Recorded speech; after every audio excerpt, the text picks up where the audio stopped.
Wait ఈ 4 lip balms అయితే అస్సలు మిస్ చేసుకోవద్దు.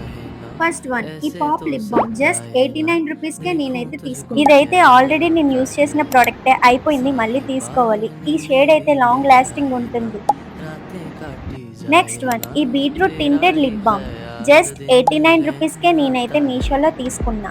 దీంట్లో SPF 30 PA++ ఉండడం వల్ల పిగ్మెంటేషన్ అయితే కంట్రోల్ చేస్తుంది. నెక్స్ట్ వన్ డాట్ ఇన్ కి లిప్ బామ్. దీంట్లో SPF 50 PA++ ఉంటుంది. దీని షేడ్ కూడా లాంగ్ లాస్టింగ్ ఉంటుంది. జస్ట్ 155 రూపీస్కే నేనైతే తీసుకున్నా. Next most favourite one jelly pop lipstick glam నుండి అయితే తీసుకున్నా. ఇది నేచురల్ గానే పింక్ షేడ్ కలర్ అయితే వస్తుంది. దీని షేడ్ అయితే లాంగ్ లాస్టింగ్ ఉంటుంది, ఎంత రబ్ చేసినా కూడా పోదు. జస్ట్ 166 రూపీస్కే నేనైతే తీసుకున్నా. మీకు కూడా లింక్స్ కావాలంటే కామెంట్ చేయండి.